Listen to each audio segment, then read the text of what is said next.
by the Whoa. Whoa. Look at that thing. He must work out. So, remember how a little while ago I made a video questioning whether or not Marvel Legends are going to be worth it in 2023, and how in that video, along with my points that I made in my McFarlane Toys versus Marvel Legends comparison video, I kind of gave the vibe that not a whole lot of their waves are going to be worth it in 2023, save for one, and that is going to be the Across the Spider-Verse wave for the brand new movie. And of course, there's going to be some major personal bias factoring into this decision, is because I love Spider-Man Into the Spider-Verse. It's actually one of my favorite movies of the past decade, I would say. One of my favorite animated films, period. And then, of course, one of my favorite Spider-Man films. Arguably also my top #1 movie of 2018, beating out Infinity War. And so, to have the sequel come around finally, about 5 years later, after a couple of delays, and subsequently a Marvel Legends wave attached to it, I thought to myself, okay, let's at least give them the benefit of the doubt, despite my personal reservations towards the Marvel Legends line as a whole, and see if they were able to at least do the wave and the characters from that movie justice. And in doing so, I'm going to be doing things slightly different. As you can see right here, we got 4 figures. In fact, the 4 main figures that I definitely wanted to get out of the wave when they were first unveiled. The jury's still a little bit out as to whether or not I'm going to pick up Spot, Jessica Drew, and Peter B. Parker, especially because Peter B. Parker, I got the much more superior Sentinel version, and also, again, putting a lot of the ethics behind Marvel Legends into question. The missing accessories and so many other different little details make me go, you know what, I need to be very conservative with my money and ultimately go for characters that either have a strong affinity for, or at least are brand new characters that have a very lasting impression. And thus, I settled for Miles, Gwen, Spider-Punk, and Miguel O'Hara, aka Spider-Man 2099. And those are going to be the 4 figures that are going to be covered in the entirety of this video, as opposed to individual reviews, because I feel like this is actually a wave that is best judged as a whole rather than just the sum of its parts. And I feel like I get that messaging across already via the way that the figures were actually packaged. Returning to form, we finally got windowed packaging with a cardboard box with a cardboard background encasing the entirety of the package, and I feel like this is their first dabble, kind of walking back the windowless packaging, especially because of how unpopular it became amongst the community. And I feel like the Across the Spider-Verse is a feeler that Marvel Legends is putting out there, despite already making the statement that they're walking them back. They're going back to traditional packaging with the windows, and it's good to see that out of all the waves, the Across the Spider-Verse wave is doing it first with a translucent case showing you the figure, of course retaining the same art style and aesthetic of those movies, with the logo, the design of the characters there on the side, and the Marvel Legends logo, along with cool portraiture of the characters in the entirety of the wave on the background. I just wish that we could have gotten like a bio or something a little bit fun instead of just the simple images of the figures, along with, again, that same kind of stencil aesthetic of the interdimensional pop art kind of style that the movies often go for. But still, it's good to see that at least one of the good stepping stones to get us back into our good graces is the packaging of this wave that is very welcoming. So let's get started with this whole wave review, or at least partial wave. Again, I still haven't decided as to whether or not I'm going to get those other remaining figures, and if I do, they're probably going to be shorts reviews, since they're some of the lesser prioritized figures that I intended to getting. So for now, let's focus on the 2 that we're already kind of familiar with and are returning from the prior waves of Marvel Legends and the prior film. And let's get Miles and Gwen center stage here, as they're going to be the first 2 that'll cover, primarily because they kind of retain the same proportions, scaling, and design from their original movie counterparts, not just for Into the Spider-Verse, but also Across the Spider-Verse. This is taking place 1 year after the first movie, and therefore, it looks like the 2 of them kind of went through a bit of a growth spurt. Initially, I thought it was a handful of years, but it's only been 1 year, so I would say they, people grow up a lot in Brooklyn very quickly. But I'm very happy to say that they're not the only ones who somewhat grew up. Marvel Legends themselves were also able to grow and actually get a little stronger with their figure game in the form of Miles and Gwen, because even though some may consider these guys to look a little bit on the feeble side and skinny side, especially when considering prior Marvel Legends that are based on comic accurate characters or representations of the films, etc., there's just something about the way that they were able to directly lift the Into the Spider-Verse style when it comes to the actual design of the body proportions, the costumes, the suits, the texture, everything. And it actually looks faithful and great on these 6-inch scale figures. Both Miles and Gwen retain those proportions that do feel a little delicate in hand, especially when you're kind of maneuvering the figure and feeling the plastic in hand, but it actually looks faithful to the point where it almost kind of reminds me of what Figuarts and companies like Figuarts and Mafex often do with their figures, in the sense that they're trying to retain the faithfulness to the source material and making sure that the proportions are right and not blown out of proportion. Even if the quality is not that high as caliber as that of Figuarts when it comes to articulation joints and plastic durability, all that stuff, you're at least dealing with scaling that I have to give Marvel Legends credit for. Keeping the attention over on Miles for a second, the suit actually looks very remarkable in hand, and the texture work that they were able to implement on the suit, from the padding on the center part here of the torso to the texturized kind of grip feel to the chest and the back pieces of the suit, actually translate and work really well, despite, like I said, the actual style of the costume, or at least the style of the characters, may not work for everybody. But again, that's more leaning towards the subjective side, because that also depends on how you feel about the aesthetic and the artwork of the movie. Here, you cannot deny that Marvel Legends was able to replicate it one-to-one, and I just dig. Of course, I'm a sucker for the clash of the black on red, or the black with red accents, and they were able to retain that through, along with the revamped version of the suit, and they were also able to retain some of the things, some of the little touches that Miles brought around this time, especially this little blue undertone that you can see a little bit on the cushioning padding happening alongside the biceps, thighs, torso, and even a very slight, very subtle hue that you can kind of see a little bit on the head sculpt that you see right there, with a little bit more of that plush kind of texturing, and then the actual sheen on the lenses that look and pop really well in person. And overall, I am actually pretty impressed for the majority of this figure. The reason why I say majority, though, is because it comes a little short in the form of a slight little mishap that I noted here on the thigh, where I can definitely see that a little bit of that plush texture carries over to the top part of the leg, but the blue undertone cuts off right underneath the thigh swivel, and I feel like that's a bit of a QC issue. And Miles in his completed suit is not the only thing that is painted and sculpted really well. He comes with an alternate head that is also painted and sculpted beautifully, retaining the art style of the Miles Morales character from that movie. I personally would have gone with a slightly different expression. That's the thing, is that this thing is painted and sculpted beautifully, and I even liked, like I said, the evolution of the character retains his much older aesthetic that he has in the new movie, along with the hair that is actually cut out much nicer than it was in the first movie. I just feel like with Miles and his 1-year experience, he would have had a slightly more confident look on his face, but again, that's just me nitpicking. And granted, if you have seen the trailers, you will notice that if Miguel O'Hara was charging at me on all fours, yeah, I would probably have the same expression as well. And swapping the head is also pretty easy. You just, of course, give the head a slight tug. You have the ball joint right there, and simply pop the other one in. I don't know if it's just my unit here, but my alternate Miles head doesn't really pop in place. It just kind of sits on it very, very snug, and therefore you have it firmly planted in place. You don't really hear any kind of like satisfying pop when popping it in, but as you can see, it kind of completes the whole overall image.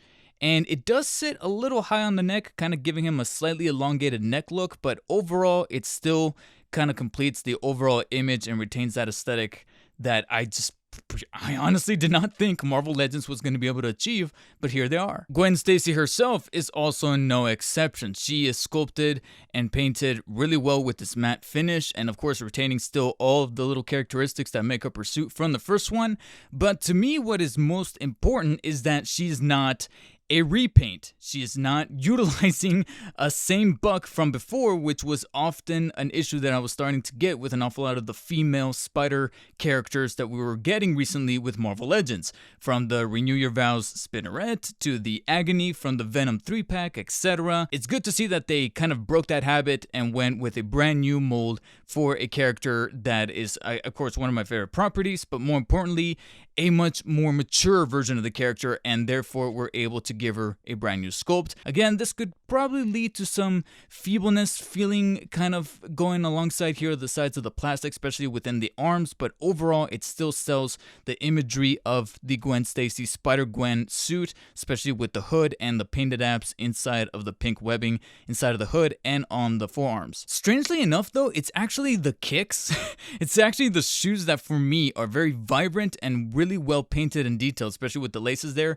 that just sell the image to me a little bit better. I don't know, maybe it's because of the blue or the blue-green kind of tint that combines and clashes really well with the black, white, and pink that just overall completes the image. And like I said, despite there being a slightly slimmed down version of the plastic that you usually get with Marvel Legends, it's still very faithful to the version you get on screen. And much like Miles, she comes with an alternate head that is pretty much her unmasked face, and it's also beautifully sculpted and detailed. It's even got the longer hair from the newer movie, along with the pink tips towards the bottom and the shaved portion of the side of the head that has a slightly darker tone, and the face is also painted on beautifully. She's even got a little bit of blush going alongside the cheeks, along with the piercing is still present there. So this is actually quite remarkable when Marvel Legends is able to really focus on the work, especially when it comes to a character that is not terribly lifelike, that is either comic based or animated based.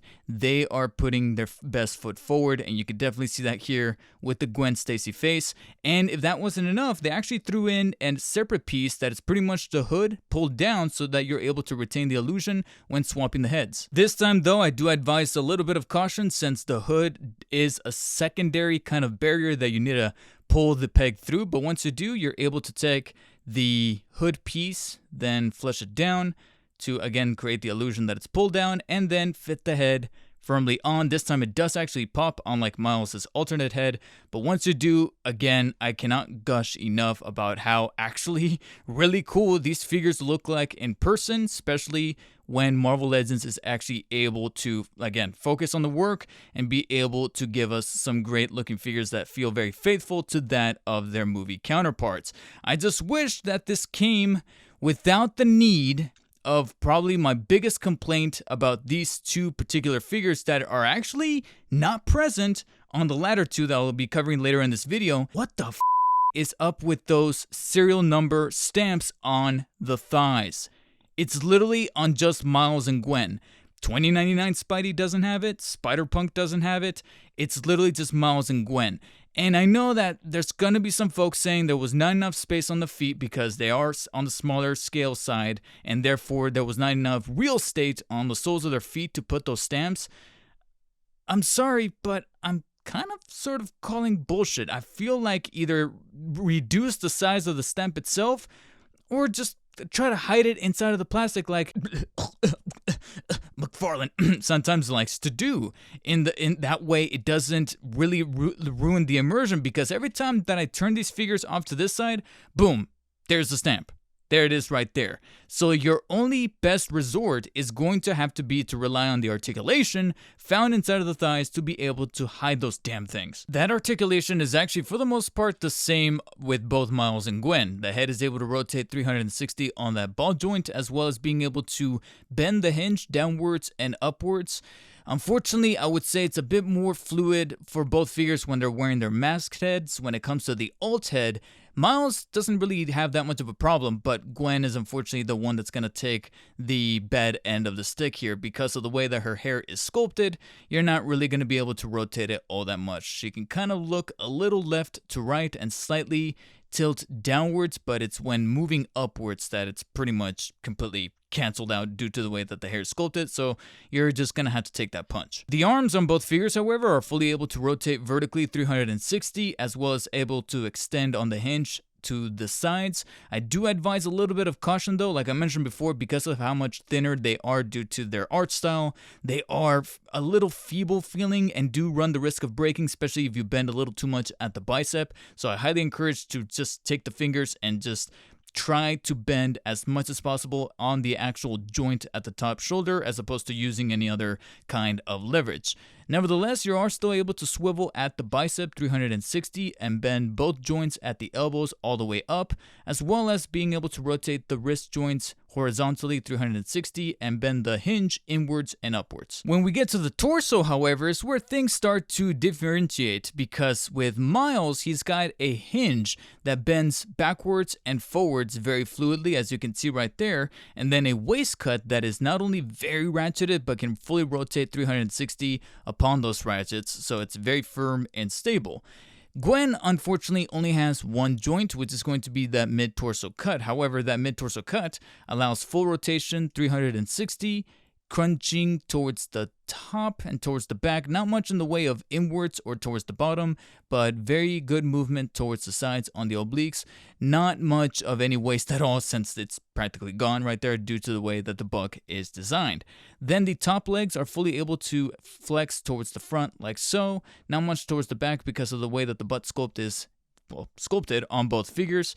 It is a little bit more complementary, I would say, on Gwen, only because she's a little wider, you know, she's got the hips. Miles not so much, because he is able to move the legs forwards like so, not much towards the back like that. Actually, it's a bit more complimentary, but that's not necessarily giving Miles himself any compliments towards the back right there. I mean, look at that. That thing is practically just disappearing on him. Come on, Miles. It's time to stop skipping leg day, Miles. All right, you're not doing yourself any favors. However, that does allow Miles to fully extend towards the sides his legs. So you're fully able to almost do a full 180 right about right there. And Gwen is also no exception. She stops just a little shy of the 180, but there you go, fully able to do so on both figures. And like mentioned before, there are thigh swivels on both legs on both figures, and you're definitely going to have to count on them so that you're able to somewhat tuck away that ugly stamp. Both figures have two joints at each knee. However, because again how thin the figures are, you are going to have to be a little careful due to how they just bend. They're not the most durable of plastics, especially the one on Miles. I feel like this can feel like it's warping if you bend at the knee a little bit too much. Gwen is a little bit on the thicker side, so she's able to have a much more firmer grasp on those joints, so it doesn't feel as flexible, or at least as warping as that of Miles. And then we get to probably one of the biggest detriments that I would always call out Marvel Legends on. And frankly, I feel like I'm still going to continue to call them out on, and that is going to be the ankle joints. They are the same type that we've seen on Marvel Legends time and time again, and they're once again back.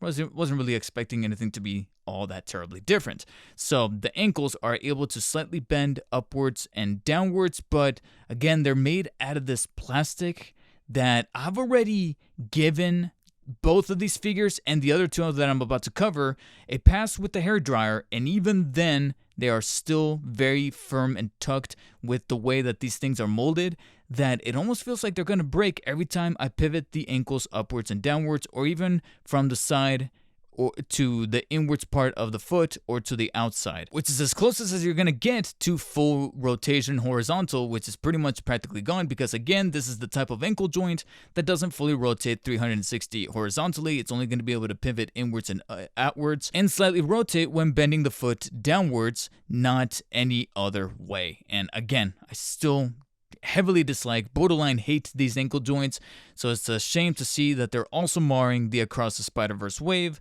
But at this point, what are you going to be able to do, huh? I guess what I can do is take these two figures out and call in the new blood. And that's going to be Spider-Punk and Spider-Man 2099, aka Miguel O'Hara.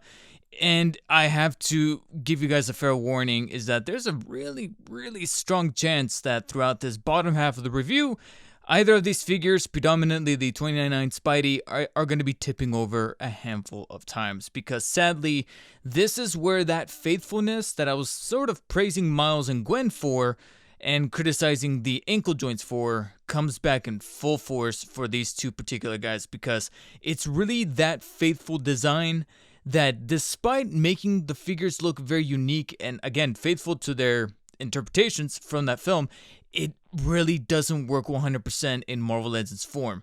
It's actually these two in particular that made me go, like, why can't Marvel Legends, and there's different explanations for why this is. It's practically a rhetorical question at this point, but why can't we get at least a very small plastic base the way McFarlane likes to throw them in with their figures? I know they're a private company, they're able to afford that, or at least to dictate that, whereas Marvel Legends is probably a whole entire another matter. But I really wish that we could have gotten some plastic circular bases for either of these two, because those looks come back to bite them, or rather spider bite them in the ass, in the sense of posability and simply just being up there on a shelf in neutral position. This guy, trying to put this review together, and just during my prep, during my filming, setting with the tripod, I had to stand this guy up a good 10-15 times. We're gonna set him off to the side, however, to focus on what ended up being my surprise hit, which is going to be Spider-Punk here, in the sense that, yes, I recognize how thin and feeble and flimsy he can kind of feel because of the way that the character is designed to be this very chaotic and very rock and roll punk look, and maybe it's because it speaks to the inner rocker in me, since I am a huge fan of rock music, specifically classic rock music. So an awful lot of that stuff has a bit of a connection to me, and so there's an awful lot of design choices that I really dig coming out of the character, from the laces up on the knee-high boots to the way that the overalls drape on the side of his pants, the skinny pants, if you will, both figuratively and literally because of how thin the character and the figure overall is. But then you got the little spike band here on the arm. I don't know if that's a call to Freddie Mercury. If not, I'm still going to interpret it as so, because like I said, I love rock music. But then you have this vest, which to me is the centerpiece of the whole ensemble, that has the spray painted spider symbol here on the back. It says SMNF. I gotta be honest, I know what SM obviously is, Spider-Man, but FN, I personally, it doesn't really, I mean, Spider-Punk, starts with a P. I don't know what the other letters could represent. Then as we move upwards, we start to see an awful lot of these spikes and little details to represent the punk nature of the character, as well as the completely torn up t-shirt underneath. A little redundant since he's already sporting a shirt, but at least that's Spider-Punk, because that's the whole point of the character, is like, why not do things just for the hell of it? And so I'm getting that really coming through for the look of the character that just, to me, surprised me, and I ended up just liking how overall weird looking he is. And if that wasn't enough, it's really the spikes on the mask, as well as the quote-unquote makeup that's dripping from the lenses, that really do it for me. And to me, I don't know what it is, but there's just something really lovable about this figure, and just how weird and just off-putting he is. And to complete the charismatic look, he comes with a guitar, of course. He's got the blue strap right here that somewhat moves to adjust and be put on the figure firmly, but the overall build quality of the guitar, I mean, it's a rubberized plastic, so it's able to somewhat bend a little bit, and it could have used just a little bit of paint decals on the strings to make them pop a little bit more, as opposed to just the molded plastic. But I'm able to forgive it because of the way that they were able to attach all of these very slightly stereotypical punk rock stickers on the side of the axe, so to speak. But at least, again, they're etched in there quite nicely, and it really sells the image of a very much Spider-Punk character that just looks great up on the shelf, especially with the guitar in hand and being able to use his fingers, or the fingers on his hands, to hold not only the guitar but make it look like he's strumming it, and it just oozes charisma, and that's ultimately what I am expecting to get out of the Spider-Punk character when we get to the film. However, when it comes to 2099 Spidey, who is expected to be the antagonist, at least for part 1, which is going to be the Across the Spider-Verse film, before we get to Beyond the Spider-Verse, the part 2 of the overall trilogy. And he is the one that I thought of myself upon seeing the leaks and the perceived promo shots for the entire wave. He was going to be my favorite, especially at a time where I was beginning to warm up to the concept of 2099 Spidey, because prior to, I would even say, Edge of Time, I really wasn't a fan of the character. I thought it was a little cringy how he would say shock every single time that he intended to cuss, and I just never found a huge appeal for the character. But over time, especially as I got older and I was starting to get tired of the same old Peter Parker stories, 2099 Spidey definitely started to get a bit more of the spotlight on him, not only from the mainstream culture, but also for myself. And so to see the incarnations that we got most recently, whether it be with Into the Spider-Verse with that end credit scene and then subsequently Across the Spider-Verse, but in Marvel Legends format here, like I said, there's a lot of things that you would expect to work in its favor and it just doesn't. And one of them is in fact the design, because even though I actually do appreciate the bulkiness of the character this time around, especially because of the way that he originally looked like in the end credit scene where he was a little thinned down, but now he's a bit more monstrous. And for the most part, Marvel Legends was able to replicate that design that again kind of mimics that of a Bruce Timm character, but here it definitely looks like a very solid figure. It just doesn't end up being 100% one, because there's something about the feeling of the top half of the body, which ultimately ends up being the bulkiest part, where it kind of feels like Marvel Legends cut back a little bit on the filament for the plastic. It feels a little hollow, a little cheap, as opposed to the way that the legs feel. The legs have a little bit more of a firm weight to it, and you would generally want that so that things can keep from tipping over, generally on a figure with thinner and smaller legs and feet.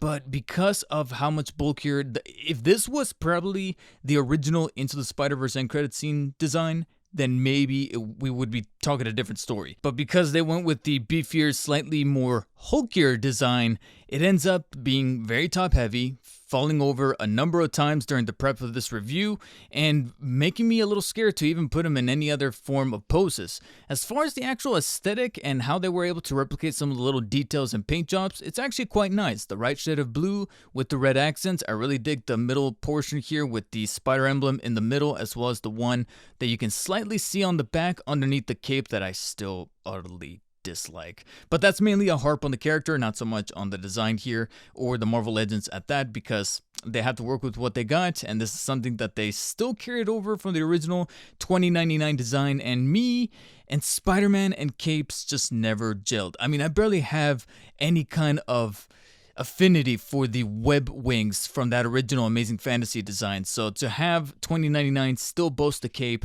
even though it's a bit more stylized than before, especially with this little red hue kind of fading in with the translucent plastic, is a nice touch, but I'm still not a fan of the overall cape design for 2099 Spidey. I do, however, dig the really elongated gauntlets and spikes here on the side of the forearms, because again, it feeds a little bit into the animalistic look of this brand new 2099 Miguel O'Hara, and the overall little red aesthetics and accents throughout the shoes. The gauntlets, the feet, and the hands really look great in person, as well as the actual look of the head here. With it is a little touch on the small side, but it still does a serviceable job of being molded quite well and being faithful to the look of the character. It's just that in terms of proportions is where they could have at least filled out the plastic a little better to put things into consideration with the filaments, especially when you take into consideration you're paying $25 a pop. Now, I must warn you guys that I am going to breeze a little bit through the articulation, because for the most part, it's actually quite identical to that of both Spider-Punk and 2099 Spidey here. But again, like I was mentioning before, it's one thing to have the joints in place and actually move very well within the figure. It's another to also have them feel a little bit on the cheap side, and that's something that plagues the 2099 Spidey, like mentioned before, even from just handling the figure. The head is able to rotate on both figures 360, as well as being able to pivot upwards and downwards on the hinge. Sadly, on 2099 Spidey, that head feels so hollow and cheap that turning it, you can kind of see a little bit right there, it's rather loose and very free, but not necessarily in the best way. It feels like a slight little turn of the fingers, and it's going to be turning several different degrees. It doesn't really feel too snug in place. Could just be my own personal unit here, but at the same time, knowing that the rest of the shoulder area and the overall chest piece, again, feels a little hollowed out, just starts to make me consider completely the opposite, that this is more of a widespread thing. And if you guys do own the 29 Spidey, let me know in the comments if that is even in fact true. The arms are able to turn 360 degrees vertically and are on a slightly ratcheted joint on Spider 2099, whereas with Spider-Punk, they're not necessarily all that ratcheted, but they are very firm in place. Once we get to extension, it's actually much better on the 2099 Spidey, but with the Punk, he is going to be dealing with that feeble feeling of the plastic because of how much of a thinner character, very reminiscent of the Gwen and Miles figure figures, so do be careful with that. So a little bit of the plastic does run the risk of warping a little bit because of how thin it is, but you do have bicep swivels that are fully able to rotate on both figures, 2 joints at the elbows that are fully able to bend all the way up and are much firmer on 2099 Spidey than that of Punk's, because again, it's a little thinner, so do be careful there. I've already experienced a couple of times where the forearms slightly started to bend better or much more than that of the joints themselves within the elbow, and I had to give Punk an extra pass with the hair dryer as opposed to even the other 3 figures. Wrists are able to rotate 360 degrees as well as pivot inwards and outwards, and then both figures, as opposed to Miles and Gwen differentiating on the mid-torso joint, boast a hinge that is able to flex very well from forwards to backwards, like you see before you right about right there. There's a slight little click that you can feel with 2099 Spidey. That click, however, is missing from the Spider Punk, but he can still bend almost a full right angle forwards, as you can see before you right there. That is actually absolutely nuts. The only problem though, even though it's actually kind of masked a little bit by the vest, is that it does kind of break the illusion of the mid-torso t-shirt there in the middle. So when you do that, you end up with this. Look at that. Jesus. Both figures are able to turn at the waist via a horizontal cut right about right there, and are able to fully move the legs upwards about that far, at least with Spider-Punk, and very generously towards the back with Punk. But when it comes to 2099 Spidey, he is able to move the legs forwards very generously, but when you move them back, they are stopped by the Whoa! Whoa! Look at that thing. Look how chiseled. He must work out. He is in fact blue double double. And then we get to thigh swivels, which are very good and a little much more snug than I was expecting on the 2099 Spidey, but they are able to turn 360 degrees. However, you may have noticed that this time you won't necessarily need them to hide any kind of stamps, because they actually did the right thing for these 2 figures. They put them on the soles of the feet, specifically the left foot. With Spider-Punk, it kind of makes sense because he's wearing these giant ass boots, whereas with 2099 Spidey, they're very similar to that of Miles and Gwen. Yes, it's slightly bigger, but I feel like for the sizing of that stamp, especially with the way that they made it here, they could have still fit it on those 2 other guys. Come on, man. Anyways, moving on, both figures can bend at the knee with 2 joints baked within the knee, and then of course those ankle joints are going to be found there at the bottom that I ultimately dislike utterly, but they are there, and they are able to slightly pivot the foot downwards and upwards, as well as slightly tilt to the left and to the right, but no horizontal movement because of the way that they are designed. You're going to have to count on the thigh swivels for that.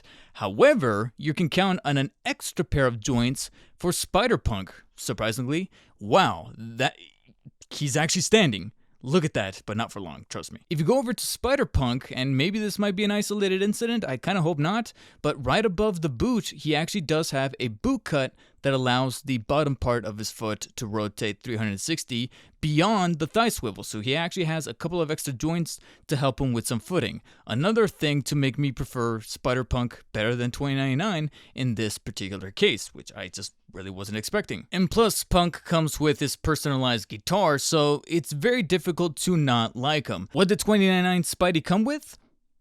That's an excellent question. That's actually, in fact, a very, very, very excellent question. So by default, he comes with fisted hands that are actually well sculpted, especially with the red knuckles there on the top. And then he comes with an extra pair of slightly open, very neutral hands that showcase a little bit more of that paint job on top of the knuckles, the little extra piece here on the top part of his hand, as well as the little red padded area on the inside of his palm. Okay, pretty cool. You're able to swap them out so he can have a much more neutral position, especially for some slightly dynamic poses. But that's actually about it. That's it for 2099, and this in fact raised a huge topic in my head that almost made me go into a bit of a rant within my own brain as I'm kind of piecing together how I genuinely feel about this overall wave and why exactly I wanted to tackle the overall wave.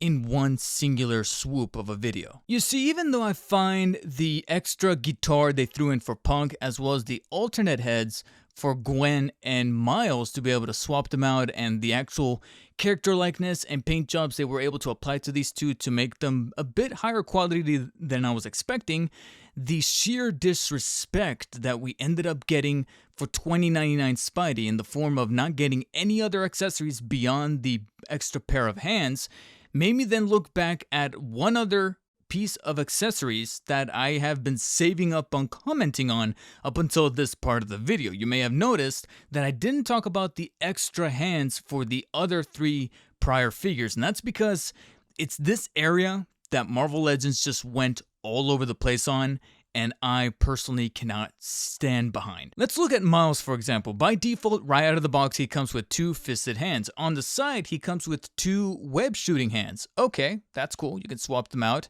It's actually pretty easy to do so. Where are those open hands? Okay, where are the open hands? Or at the very least, let's get some neutral hands so that he has a much more relaxed look, especially when he's around Gwen. Can't we get that extra pair? Because we've seen Marvel Legends do them before. But here we are, staying at that $24.99 price tag, and you're only throwing in 1 extra pair? Okay, fine, there's an alternate head, let's move on. What about Gwen Stacy? For the posterity of the review, she came with these open hands that she's sporting right now, just to kind of hammer the point across of what I'm talking about here. And by default, she comes with this other pair. However, they're completely asymmetrical. You have 1 web shooting hand and 1 fisted hand. So we don't get 2 web shooting hands, we don't get 2 fisted hands. We get 1 web shooting on the, I believe, her right, and on her left is the fist. Then we get the 2 open, but we don't get 2 extra pairs to at least fill out the other 2 that we don't have over here, you know, the opposite ends of each other. Guys, what the hell? What's happening here? This is, again, one of the major things that is really frustrating me about Marvel Legends, and why it is that I'm becoming increasingly selective of what I pick up from them for the remainder of the year. And we already talked about $20.99 Spidey. What about Spider-Punk? I mean, it's cool to see that he came with the guitar. Let's see his alternate hands. Well, he doesn't. He only comes with 1 web shooting hand for his left. By default, he comes with 1 open hand that kind of has like a pinching gesture to hold on to the guitar, and then the right hand is fixed with a molded in guitar pick. So if we want any other positions, we're screwed. We're either screwed, or we have to go to a customizer on Etsy or online, whoever's willing to go the extra mile of 3D printing an extra pair of hands that we can then fit in, because otherwise his default hands only cater to any kind of poses that have to do with the guitar, and anything outside of that is simply just 1 extra hand that is in the web shooting gesture. That's it. No fist hands, no open hands, no nothing. And then if you're thinking about web accessories, forget about it. There's nothing to be found within this entirety of the wave, and this is ultimately one of the problems that me and an awful lot of collectors that were dealing with Marvel Legends in the past are now facing. Is it truly worth it to pick up a wave like the Across the Spider-Verse wave, continuing on with 2023, knowing that this is going to be a much more frequent practice from them? It's just crazy to me that this is where we're at, and this is ultimately one of the founding reasons for why I didn't want to do an individual review per these figures. I wanted to tackle them as a wave because I feel like they speak better as a wave to represent where Marvel Legends is at right now, where they're almost like Michael Bay, where if they really focus on their strengths, really focus on something that's a bit more nuanced, they can really hit it out of the park, but they're just too stuck listening to the investors, listening to these folks that are saying, no, do it like this, no, like this, instead of just repelling and then really conveying what fans really want out of their figures and out of the waves. And it's the mind-boggleness of this whole ordeal that can't in good consciousness make me want to either give a firm rating on each individual figure or a rating on the wave as a whole. All I can really do and say is that if you are a fan of the Into the Spider-Verse mythology, that original film, and you're stoked for Across the Spider-Verse, then these are definitely some figures that I recommend picking up with a couple of caveats. If you already own the original Gwen and Miles and Peter B. Parker, I would say pass on those and simply just focus on the brand new characters like the Spot, Spider-Punk, Jessica Drew, and 2099 Spidey. That way you're a bit more conservative with your money, because again, you have to consider that these are going for $25 a piece, and for what you're getting in return, where the quality on the figures may be great for the general gist of it, but the accessories are found a little lacking, especially when you take figures like 2099 Spidey or Peter B. Parker.